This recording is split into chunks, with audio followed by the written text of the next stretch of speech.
17. 17. That's how many chatterbaits are on the Z-Man website available for you to purchase. 17. 17. That's how many. Today, though, we're going to talk about 3 or 4 that are probably some go-tos that if you're not throwing, you need to try. Some of these you probably have, maybe a couple you haven't. You may have seen some of them, etc. But we're going to break down several of them that you should try when it comes to chatterbaits. Let's go. All right, what's happening, guys, and welcome back to the Monster Bass channel. My name is Jeremy Francis. I run the channel and page called Fishing the Lone Star. You can check out that content, but today we are here on the Monster Bass channel talking about chatterbaits. Specifically, really kind of the ones that I use. There's so many that are out there, literally 17 on just Z-Man and their website alone. That doesn't count all the other manufacturers out there that make the bladed jig. But I'm going to start with really the Jack Hammer. The Jack Hammer is one of the best out there. I think between that and the Thunder Cricket by Strike King, those are quite honestly my 2 favorite. But the Jack Hammer is kind of that the bladed jig that I'm going to throw almost year round. There are a couple of times though I'm going to pick up something different. I'll get to that in a minute. But the Jackhammer in general and the 3/8 or the 1/2 ounce is kind of my go-to. Now you'll notice a couple different trailers I'll call out. This one's the Jerky J by Castaic. As you can tell, just the tail action as I just barely move my hand is really good. It gives off a lot of good vibration and movement behind the bladed jig. Comes in, I think, like 30 different colors, so you can match them really well to whatever jackhammer color you're throwing. But this one's probably one of my favorites. I do keep this one tied on almost year round, almost at all times. Now, the times that I don't though, the second one that I go to when I'm not throwing the Jackhammer is the Stealth Blade. And let me show you that one and how these two compare. All right, so as the name implies, the Stealth Blade has a clear blade, right? So there's kind of the size. So it has a really good stout hook, but a very clear blade. And it does vibrate still a lot. It gives off a lot of good movement. And I use this not so much for like a finesse situation, but maybe if it's like a pressured day, pressured fish, if maybe they don't want the flash of the blade, right? Then I'll go to the clear blade. You can see the size difference between those 2 blades, right? So a good bit of difference, which may sometimes make you think that this is meant to be more of like a finesse-y type thing. That's not really the case. But for clear water, pressured fish, high pressure days, or in those situations where maybe they just don't want the flash, like if it's a calmer day, that's when I'll reach for the Stealth Blade. And I do throw the paddle tail here. This is the Jerky J Swim by Castaic. It's a 3.5 inch paddle tail. I love it. It does not, let me tell you something. It does not impede the action and the vibration that you get. A lot of people usually will go with a straight tail trailer or try to pitch you on a straight tail trailer because they say that the paddle tail prohibits the blade from moving because you're getting action here, you don't want action in the back. Quite honestly, I found that's simply not true. That's likely a sales pitch to try to get you to buy a straight tail bladed jig trailer. And don't get me wrong, like the Castaic Jerky J is fantastic. And I use plenty of straight tail trailers, but there's times when I also use a paddle tail trailer and the paddle tail still has phenomenal action behind the bladed jig, right? So standard Jackhammer, throw it almost all the time. The times that I don't are on maybe days that aren't quite as windy, clear water, or maybe just pressured fish. I'll go with the Stealth Blade. But then there are times when I will throw what I do call a little bit more of a finesse type bladed jig.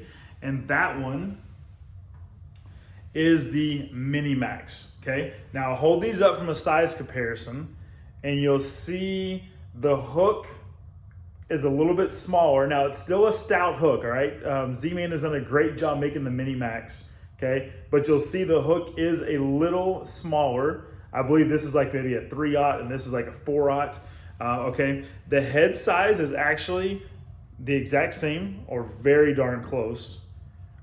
So really the difference here is the Mini Max has just a little bit smaller hook. You are gonna get a good vibration out of the blade there, and you're still gonna get that flash here, but it's just a little bit of a smaller profile than the Stealth blade, but you do get the flash added back in here. Now, I will tell you, when it comes to the Mini Max, this is usually my fall and maybe even winter setup. The times I go to the Stealth blade, or even both of these, is just also when smaller bait fish is what bass are feeding on. So a lot of times that fall to fall transition to winter time frame when bass are feeding on smaller bait, both of these two are great options, the Mini Max or the Stealth blade. So if you haven't tried either of those, add those to your repertoire. It's the word of the day. Add those to your repertoire of chatterbaits, and I think you'll catch some really good fish on them. I know I have. Even on Lake Fork, I've used the Mini Max and caught some good fish out there. Now, there is one more I want to show you though before we wrap up this video. And speaking of kind of like the finesse type of bladed jig, this is the Willow Vibe. All right. I really, quite honestly, I never used this until I believe I picked one up from Monster Bass, and I have the Hot Shot Minnow here on the back by Z-Man, so it is a little bit of that straight tail presentation. But you can see this blade in the front is like a willow blade, okay?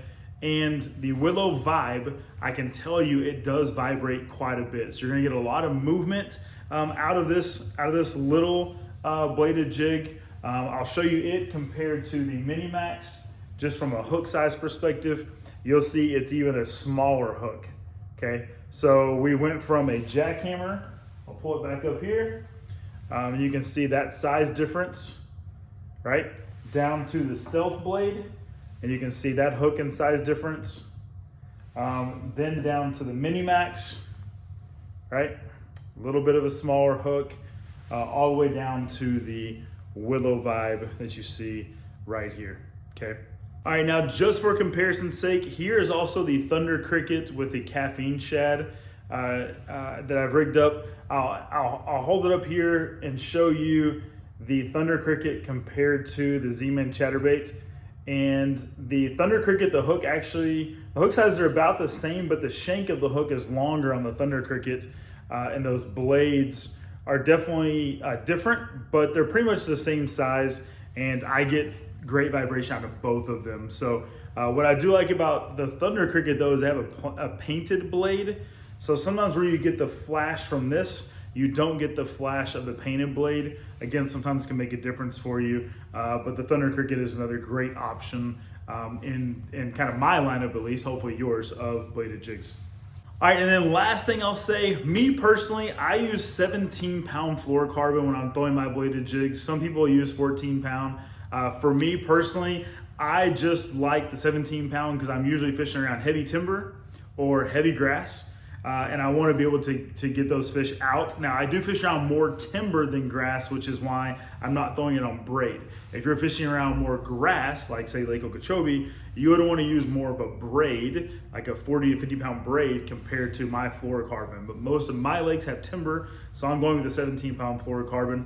I love the Tournament MP reel by Luz. It's a workhorse for me. And then I would say from your rod selection, use anywhere between like a medium heavy and then a moderate action, right? Like that 7 foot to 7.3, 7.4. Sometimes I will use a fiberglass rod. Other times I use a composite rod, but in that 7.3, 7.4 range, medium heavy or moderate, medium heavy power, moderate action is about the perfect rod. You want that parabolic bend, you want a sweeping hook set and just kind of reel and sweep.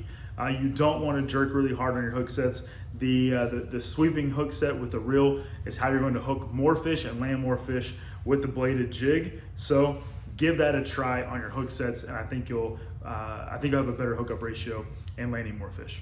All right, now obviously, as I mentioned at the start of this video, there's 17 different bladed jigs just on Z-Man's website. We covered 4 of them today, plus the Thunder Cricket. So we certainly didn't cover them all. There's also the big blade, there's a cross-eyed, I mean, there's many other chatterbaits out there. Drop me a comment, let me know below if you're using a particular different chatterbait and having success with it, what you like about it. It's helpful to read other comments. I do come back and check them often, so please leave me a comment. Drop us a comment below. Also, if you've not subscribed right here to the Monster Bass channel, do that, because we're bringing lots of great content. Myself and other content creators are bringing you lots of tips and tricks on how to catch more fish and bigger fish right here on the Monster Bass channel. So make sure you subscribe, and we'll see you on the next video.